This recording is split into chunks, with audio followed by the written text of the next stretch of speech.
Hello students, welcome to the new video of DK Goyal full book solution series. So students, आज की video में हम करने वाले हैं क्वेश्चन नंबर 6 और 7। इससे पहले के पिछले क्वेश्चंस में पिछली वीडियोस में करा चुका हूं। जिन स्टूडेंट्स ने वो वीडियोस नहीं देखी हैं जाके देख सकते हैं। तो चलिए स्टार्ट करते हैं। क्वेश्चन देखिए, what will be the effect of following on the accounting equation. First point है, Harish started business with cash 1,80,000। तो हरीश ने बिजनेस स्टार्ट किया कितने रुपए से? 1,80,000 से। तो हम क्या करेंगे, फर्स्ट पॉइंट लिखेंगे और लिखेंगे started business with cash. Started business with cash करेंगे। 1,80,000 से बिजनेस स्टार्ट किया है, तो सबसे पहले हेड बनेगा ये एसेट्स के अंदर जो होगा कैश। कितना कैश हमारे पास आया? 1,80,000। तो 1,80,000 कैश लिख देंगे और जितना कैश होगा उतनी ही कैपिटल हो जाएगी। तो कैपिटल हो जाएगी 1,80,000। ठीक है। उसके बाद हम यहाँ क्या करेंगे, हम यहाँ पे उसके बाद देखते हैं second point, purchase goods for cash 60,000 and credit 30,000। हमने सामान खरीदा कैश दे के 60,000 का और उधार 30,000 का। तो मैंने आपको एक बात पहले ही बता रखी है कि सामान चाहे पैसे देके खरीदो चाहे उधार खरीदो, सामान हमेशा प्लस होता है। ठीक है। तो यहाँ पे क्या हुआ है, हमने परचेज गुड्स करे हैं। हम क्या लिखेंगे, second point purchase goods. Cash से कितना किया है? कैश से किया है 60,000।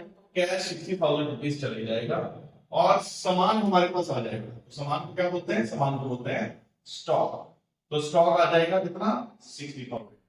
और अब 30,000 हमने क्रेडिट पे किया है। क्रेडिट का मतलब होता है उधार। तो सामान तो आ ही जाएगा, इसका कैश पे कोई फर्क नहीं पड़ेगा क्योंकि हमने पैसे नहीं दिए हैं, सामान ले लिया। तो सामान ले लिया मींस 30,000 रुपीज का उधार सामान हमारे पास आ जाएगा, तो हम प्लस कर देंगे। पर अब जो ये बंदा है इसको हमें फ्यूचर में कभी ना कभी पैसा चुकाना है। तो जब किसी को पैसा फ्यूचर में चुकाना होता है उसे हम क्या बोलते हैं? उसे हम बोलते हैं क्रेडिटर। क्या बोलते हैं? क्रेडिटर। और वो आता है लायबिलिटीज में। तो लायबिलिटीज में हेड बनाएंगे जिसका नाम होगा क्रेडिटर। लाइन खींचेंगे, कितना उधार सामान खरीदा है? हमने उधार सामान खरीदा है 30,000 का। तो 30,000 के क्रेडिटर यहां पर। कैपिटल का इसमें कोई इफेक्ट नहीं होगा क्योंकि कैपिटल के सिर्फ प्रॉफिट एंड लॉसेस रिकॉर्ड किए जाते हैं। ठीक है। उसके बाद हम फिर से एक लाइन खींचेंगे और उसके बाद देखते हैं third point, sold goods for cash 40,000 costing 24,000। अब हमने सामान बेचा है 24,000 का 40,000 का सामान। तो देखो, अगर हम बिजनेस कर रहे हैं तो हम प्रॉफिट में ही सामान बेचेंगे तभी हमारा बिजनेस चल पाएगा। तो यहाँ पे हमने क्या किया है, 24,000 का सामान 40,000 में बेच दिया। किससे? कैश के थ्रू। ठीक। तो क्या होगा, थर्ड एंट्री होगी सोल्ड गुड्स। अब देखो पैसा आएगा, 40,000 का सामान बेच रहे हैं मींस 40,000 रुपीज आ जाएंगे, पैसा आएगा और सामान चलेगा। सामान कितने का बेचा था हमने? सामान बेचा था 24, तो जाएगा हम उसको माइनस में। तो 24,000 रुपीज माइनस में लिख दिया। 24,000 का सामान गया, 40,000 रुपए आ गए। इट मींस 16,000 का हमें यहाँ प्रॉफिट हो गया। तो प्रॉफिट हम कहाँ रिकॉर्ड करते हैं? प्रॉफिट रिकॉर्ड करते हैं कैपिटल के अंदर। तो यहाँ पे हम क्या करेंगे, कैपिटल के अंदर उसको रिकॉर्ड करते हैं। ठीक है। उसके बाद नेक्स्ट पॉइंट देखते हैं, rent paid 5,000 and rent outstanding 2,000। तो रेंट पे किया है हमने 5,000, तो दोनों ट्रांजेक्शन करेंगे। 4 point rent paid and rent outstanding. ये आउटस्टैंडिंग का शॉर्टकट होता है। ठीक है। तो रेंट पे जो किया है उसमें से तो पैसे कैसे चले जाएगा क्योंकि कैश हमने दे दिया 5,000 रुपए। और कोई भी पेमेंट करते हैं, कोई भी एक्सपेंस हम करते हैं तो उसको हम क्या बोलते हैं? उसको हम बोलते हैं लॉस। ठीक है। तो कोई भी एक्सपेंस होता है तो वो कैपिटल में से भी माइनस होता है। तो 5,000 रुपीज कैपिटल में से माइनस कर दिया हमने रेंट पेड के। अब जो दूसरी ट्रांजैक्शन है इसके अंदर वो है आउटस्टैंडिंग रेंट 2,000। अब आउटस्टैंडिंग का मतलब क्या होता है कि रेंट देने वाला हो गया पर हमने अभी उसे चुकाया नहीं। तो एक एग्जांपल से समझते हैं। सपोज करो आपने कोई रेंट पे दुकान ले रखी है और 31st डेट को उसका रेंट ड्यू हो जाता है। तो अब 1 डेट आ गई, रेंट उसका पूरा हो गया, 1 महीने का ड्यू, पर हमने उसकी पेमेंट नहीं करी, उसको आउटस्टैंडिंग बोलते हैं। तो इट मींस यहाँ पर रेंट आउटस्टैंडिंग का मतलब क्या है कि हमको ये पैसा चुकाना है, अभी हमने नहीं चुकाया। तो देखो कैश ट्रांजैक्शन हो सकती है, पैसा तो हम दे नहीं रहे ना, इसकी स्टॉक में होगी। ठीक है। तो फिर ट्रांजैक्शन होगी क्या? तो जब किसी को पैसा फ्यूचर में देना होता है उसे हम बोलते हैं लायबिलिटीज। तो लायबिलिटीज के अंदर हम ये हेड बनाएंगे जिसका नाम होगा outstanding. This is the shortcut of outstanding. Outstanding का ये शॉर्टकट। तो यहाँ पे बनाएंगे आउटस्टैंडिंग कितने रुपए का? 2,000 रुपीज का। तो वहां पे हेड बनेगा जिसका नाम होगा आउटस्टैंडिंग 2,000 रुपीज। अब देखो हमने ये पैसा अभी दिया नहीं है पर ये फ्यूचर में हमको चुकाना तो है ही। ठीक है। तो ऐसा पैसा जो हमको चुकाना ही चुकाना है वो हमारे लिए लॉस ऑलरेडी हो चुका है। तो हम क्या करेंगे, कैपिटल में से इसको माइनस कर देंगे, क्योंकि आज नहीं दिया कल परसों को तो चुकाएंगे, तो लॉस तो ये ऑलरेडी हो चुका है, इसलिए कैपिटल में से इसको माइनस करेंगे। ठीक है, तो ये ट्रांजैक्शन इसके बाद हम क्या करेंगे, फिर से एक लाइन खींचेंगे और उसके बाद देखते हैं next point. Sold goods on credit 50,000 costing 38,000। अब फिर से हमने सामान बेचा, पर इस बार जो सामान बेचा है वो क्या है, उधार बेचा है। ठीक है, तो उधार बेच रहे मींस यहाँ पे पैसा नहीं है। ठीक है, 38,000 का सामान 50,000 में बेच दिया, पर पैसा नहीं आएगा क्योंकि हमने जो है वो सामान जो है उधार बेचा है। तो एंट्री कैसे करेंगे, fifth point, sold goods on credit. ठीक है, अब पैसा तो आएगा नहीं तो पैसे में डैश कर दो, पर सामान तो चले जाएगा, क्योंकि अगर हमने सामान बेचा है तो सामान तो जाएगा। तो सामान में से 38,000 माइनस कर देंगे, क्योंकि सामान तो 38 का गया है। पर जो पैसा आएगा आज नहीं मिला है, पर फ्यूचर में आएगा, और वो आएगा कितना, 50,000 रुपीज। तो 50,000 रुपीज फ्यूचर में आएंगे, और ऐसा पैसा जो हमें फ्यूचर में मिलना होता है उसे बोलते हैं डेटर। तो डेटर कहाँ आते हैं, डेटर हमारे एसेट्स में आते हैं, मींस यहाँ पे एक हेडिंग बनाएंगे जिसका नाम होगा डेटर। अब डेटर से हमें पैसा कितना मिलेगा, 50,000। ठीक है, अब देखो 38 का सामान था, 50 में बेच रहे हैं, तो 12,000 का प्रॉफिट हो गया। तो प्रॉफिट कहाँ रिकॉर्ड करते हैं, प्रॉफिट हम रिकॉर्ड करेंगे कैपिटल में, प्लस में आएगा, तो हम कोई भी साइन नहीं लगाएंगे। मींस कोई भी साइन नहीं लगाने का मतलब होता है कि हमने एक ट्रांजैक्शन प्लस में लिखी है। ठीक है, उसके बाद 6 पॉइंट देखते हैं, salary paid in advance 3,000 rupees. तो सैलरी पेड इन एडवांस का मतलब क्या हुआ, हमने यहाँ पैसे दे दिए हैं, ठीक है, पर अभी उसने हमारा काम नहीं किया। ठीक है, तो इसकी ट्रांजैक्शन कैसे करेंगे, यहाँ लिखेंगे सैलरी पेड इन एडवांस। ठीक है, अब देखो सैलरी अगर पे कर दी है तो पैसा तो जाएगा। ठीक है, तो पैसा जाएगा तो हम क्या करेंगे, पैसे को माइनस कर देंगे। तो कितना था 3,000 रुपीज, वो हमने माइनस कर दिया, तो पैसा तो चला गया, पर अभी उसने हमारा काम नहीं किया जिसको हमने सैलरी दे दी। ठीक है, तो जब ऐसी सिचुएशन होती है, अभी काम तो किया नहीं पर पैसा ले लिया, तो उसे बोलते हैं प्रीपेड। तो यहाँ क्या करेंगे, एसेट्स में हेड बनाएंगे जिसका नाम और वहां पे हम 3,000 रुपीज लिख देंगे। ठीक है, अब देखो यहाँ पे 3,000 रुपीज दिए और 3,000 का प्रीपेड आ गया। तो इस ट्रांजैक्शन में अभी तक हमें कोई प्रॉफिट लॉस नहीं हुआ है, तो इट मींस कैपिटल में हमें कुछ नहीं। ठीक है, अब उसके बाद हम क्या करेंगे, उसके बाद हम इन सब का टोटल करेंगे। टोटल करने के बाद अब कैश को प्लस माइनस करेंगे, तो कैश को प्लस माइनस करके हमारा आंसर आएगा 152। ठीक है, अब उसके बाद हम क्या करेंगे, उसके बाद हम स्टॉक को प्लस करेंगे, स्टॉक को प्लस करके माइनस करेंगे, तो हमारा आंसर आएगा 20,000 प्लस डेट का 50,000। अब देखो प्रीपेड में कोई चीज नहीं है तो आ जाएगा। ऐसे ही नेक्स्ट आ जाओ, क्रेडिटर में कुछ भी नहीं है तो 30,000 पे 30,000 आ जाएंगे, प्लस आउटस्टैंडिंग 2,000 पे 2,000 आ जाएगी। कैपिटल को प्लस माइनस करेंगे तो हमारा आंसर आ जाएगा 2,01,000। अब इसका टोटल करेंगे तो ये बन रहा है 33। अब एसेट्स वाली साइड का टोटल करते हैं, एसेट्स वाली साइड का टोटल करेंगे तो ये बनेगा 2,10,000। दोनों आंसर्स हमारे बराबर आ गए, बोला जाता है इट मींस यहाँ पे अकाउंटिंग इक्वेशन सेटिस्फाई हो चुकी है। ठीक है, तो स्टूडेंट्स देखिए question number 7, use accounting ratio two show the effect of following transaction of messrs royal traders.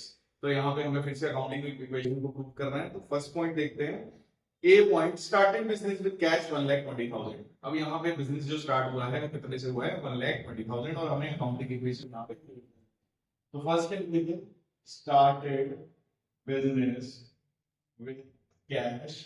अब देखो जब बिजनेस स्टार्ट करेंगे तो हम फॉर्म है, हमें मालिक क्या देगा, हमें मालिक पैसा देगा, तो सबसे पहले आएगा हमारे पास कैश।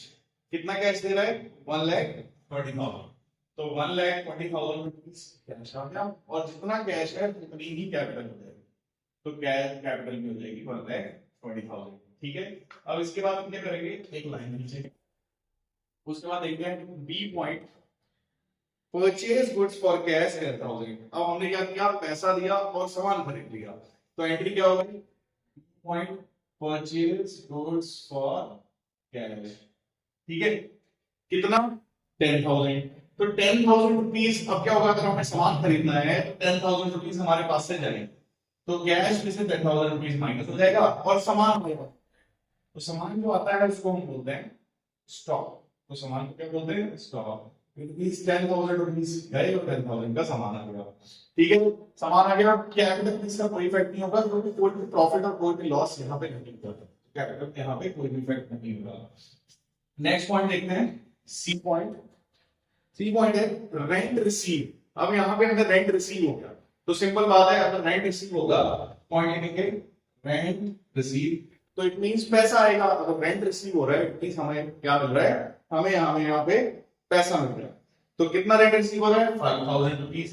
तो हम कैश के अंदर क्या करेंगे, 5000 रुपीज प्लस कर देंगे, और रेंट रिसीव रेंट मिलना हमारे लिए एक फायदा है। तो फायदा कहाँ पे आता है, फायदा हम रिकॉर्ड करते हैं कैपिटल अकाउंट।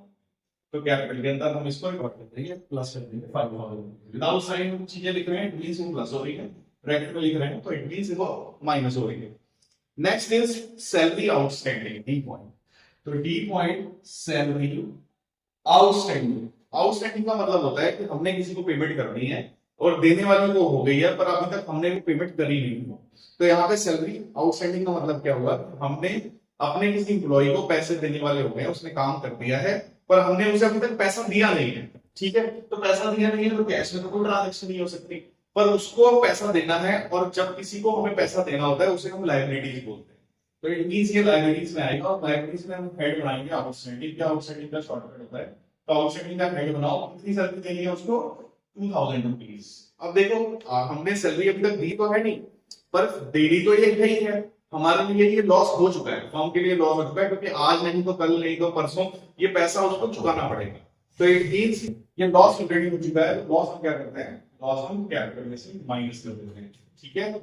एक्सपेंसेस और लॉसेस दोनों हम माइनस करेंगे, और प्रॉफिट्स को हम कैपिटल के अंदर प्लस करेंगे, ठीक है।